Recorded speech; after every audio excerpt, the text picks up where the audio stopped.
I speak today of Falo hoje sobre os pais. Os pais são fundamentais no plano divino de felicidade e quero erguer uma voz de incentivo àqueles que se esforçam para cumprir bem esse chamado. Ao louvar e incentivar os pais e a paternidade, não desejo envergonhar ou diminuir ninguém. Concentro-me hoje simplesmente no bem que os homens podem fazer no máximo de suas responsabilidades masculinas, as de marido e de pai. David Blankenhorn, autor de Fatherless America, observou: hoje a sociedade norte-americana está basicamente dividida e é ambivalente sobre a ideia da paternidade. Algumas pessoas nem mais se lembram dela. Outras se sentem ofendidas por ela. Outras, incluindo mais da metade dos estudiosos sobre a família, a negligenciam ou dela desdenham. Muitas outras pessoas especificamente não se opõem nem são convertidas a ela. Muitas pessoas gostariam que fizéssemos algo a esse respeito, mas creem que nossa sociedade simplesmente não é e nem será mais capaz de fazê-lo. Como igreja, nós acreditamos nos pais. Cremos no homem ideal que coloca sua família em primeiro lugar. Cremos que, segundo o modelo divino, o pai deve presidir a família com amor e retidão, tendo a responsabilidade de atender às necessidades de seus familiares e de protegê-los. Cremos que em suas responsabilidades familiares complementares, o pai e a mãe têm a obrigação de se ajudarem mutuamente, como parceiros iguais. Cremos que, longe de serem supérfluos, os pais são únicos e insubstituíveis. Alguns veem o bem da paternidade em termos sociais, como algo que obriga os homens a cuidar de seus filhos, impelindo-os a ser bons cidadãos e a pensar nas necessidades de outros, complementando com o investimento paterno ou investimento que as mães fazem nos filhos. Em resumo, a solução para os homens é tornarem-se pais. A solução para os filhos é terem pais.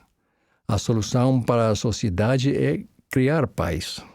Apesar dessas considerações serem de fato verdadeiras e importantes, sabemos que a paternidade é muito mais do que uma invenção social ou resultado da evolução.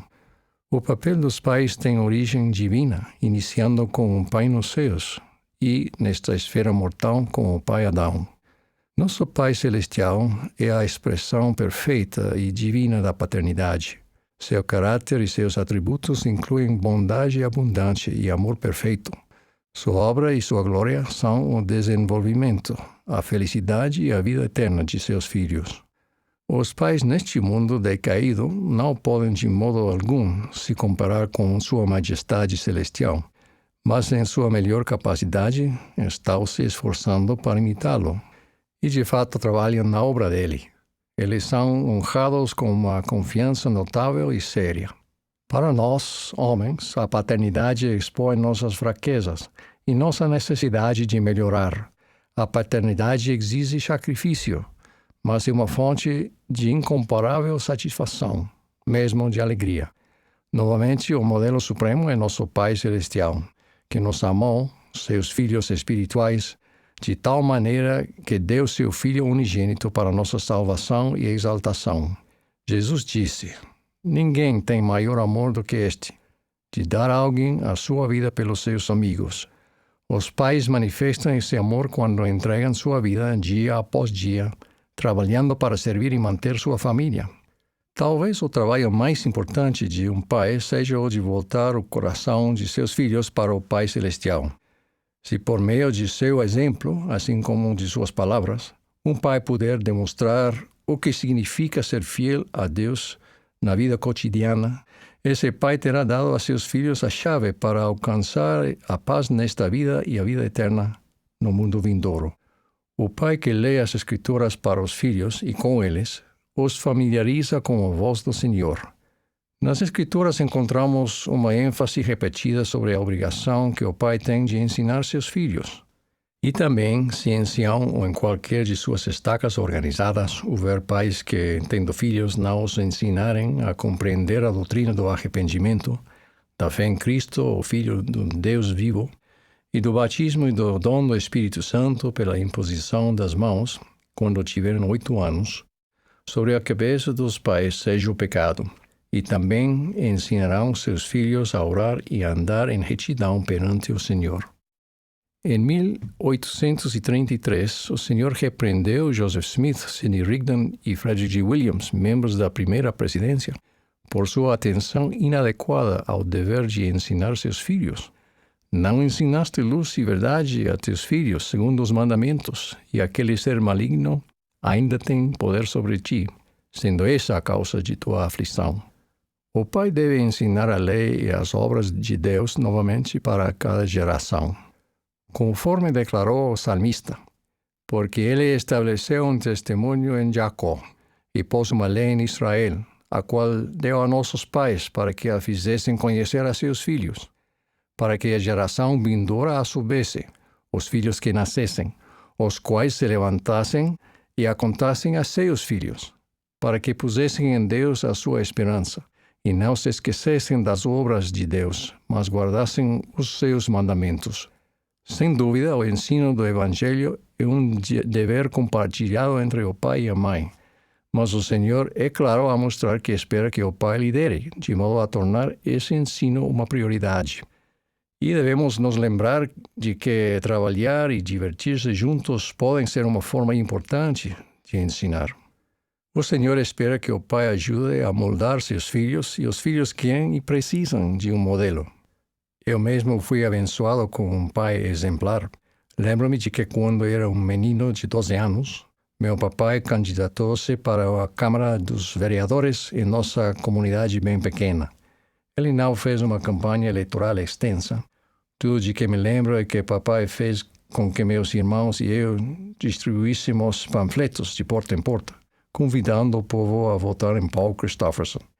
Havia certo número de adultos para quem entreguei um panfleto que comentaram que Paul era um homem bom e honesto e que não teriam dificuldades em votar nele. Meu coração de menino encheu de orgulho por meu pai. Senti confiança e desejo de seguir seus passos. Ele não era perfeito, ninguém é, mas era honrado e bom e um exemplo ao qual um filho aspira. Disciplina e correção são parte do ensino. Conforme Paulo disse, o Senhor corrige ao que ama. Mas ao aplicar a disciplina, o pai deve exercer um cuidado especial para que não haja nada que se assemelhe ao abuso, que jamais é justificado. Ao corrigir, a motivação do pai deve ser o amor e a orientação recebida pelo Espírito Santo.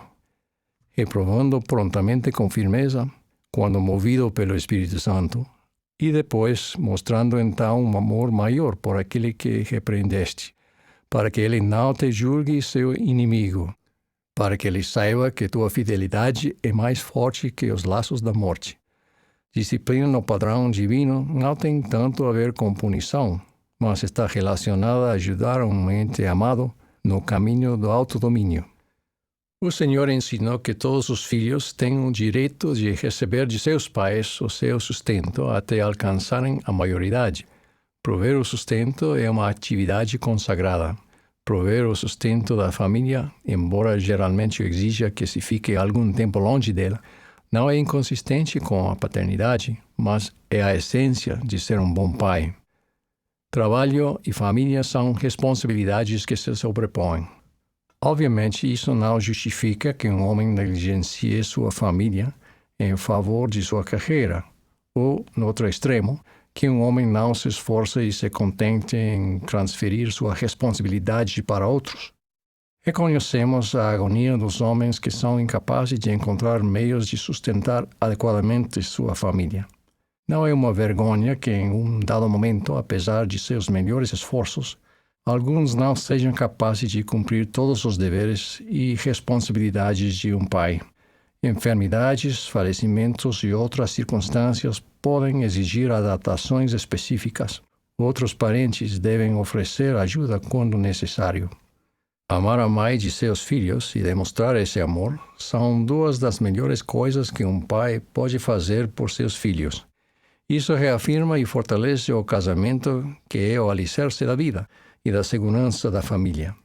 Alguns homens são pais de criação ou adotivos. Muitos deles se esforçam grandemente e dão o melhor de si em um papel frequentemente difícil. Honramos aqueles que fazem com amor, paciência e sacrifício tudo o que pode ser feito para atender às necessidades individuais e familiares. Observemos que o próprio Deus confiou seu Filho unigênito a um pai de criação. Sem dúvida, um pouco do crédito vai para José, pelo fato de que, enquanto se desenvolvia, crescia Jesus em sabedoria e em estatura e em graça para com Deus e os homens. Convidamos os meios de comunicação e de entretenimento a retratar com mais frequência pais dedicados e capazes, que realmente amam sua esposa e que, de modo inteligente, guiam seus filhos, ao invés de frequentemente mostrar como pais homens confusos, ou atrapalhados, ou aqueles que sempre causam problemas. Aos filhos com problemas familiares dizemos, isso não os torna menos importantes. Às vezes, os desafios são uma indicação do que o Senhor confia em vocês. Ele pode ajudá-los diretamente ou por meio de outras pessoas a lidar com suas dificuldades. Vocês podem se tornar a geração, talvez a primeira em sua família, em que os padrões divinos que Deus ordenou às famílias de fato tomem forma e abençoem todas as gerações depois de vocês. Aos rapazes, reconhecendo o papel que terão como provedores e protetores, dizemos, preparem-se agora, sendo diligentes na escola e planejando-se para continuar os estudos após o ensino médio. O estudo, seja em uma universidade, escola técnica, curso de aprendiz ou em outro curso semelhante, é a chave para se desenvolver as habilidades e as capacidades de que necessitarão. Aproveitem as oportunidades de aproximarem-se de pessoas de todas as idades, inclusive crianças, para aprender a estabelecer relacionamentos sadios e recompensadores. Isso normalmente significa conversar face a face com as pessoas e às vezes fazer coisas juntos, e não apenas aperfeiçoar suas habilidades enviando mensagens de texto. Vivam de modo a que, quando se tornarem adultos, tragam pureza a seu casamento e para seus filhos. Para todos da nova geração, dizemos, qualquer que seja para você a classificação de seu pai, na escala bom, melhor, excelente, e prevejo que a classificação vai subir ao se tornarem mais velhos e sábios, decidam honrar seu pai e sua mãe por meio do modo como vocês vivem. Lembrem-se do anseio de um pai, conforme expressado por João. Não tenho maior alegria do que esta, de ouvir que meus filhos andam na verdade. Sua retidão é a maior honra que um pai pode receber. A meus irmãos, os pais nesta igreja, digo que sei que gostariam de ser pais melhores. Eu sei que eu gostaria. Mesmo assim, apesar de nossas limitações, continuemos adiante. Deixemos de lado as noções exageradas de individualismo e de autonomia presentes na cultura de hoje e pensemos primeiro na felicidade e no bem-estar do próximo. Sem dúvida, apesar de nossa inadequação, nosso Pai Celestial nos magnificará e tornará frutíferos nossos esforços simples. Sinto-me fortalecido por uma história que apareceu na revista New Era há alguns anos. O autor escreveu: quando eu era jovem, nossa pequena família morava em um apartamento de um quarto no segundo andar. Eu dormia no sofá da sala de estar. Meu pai, um operário siderúrgico, saía para o trabalho bem cedo todos os dias. Todas as manhãs ele me cobria e parava por um minuto. Eu estava meio acordado quando percebia meu pai de pé, ao lado do sofá me observando. Eu acordava lentamente e ficava envergonhado de vê-lo ali. Eu tentava fingir que ainda estava dormindo.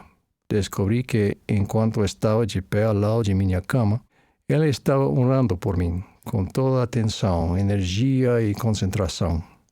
Meu pai orava por mim todas as manhãs.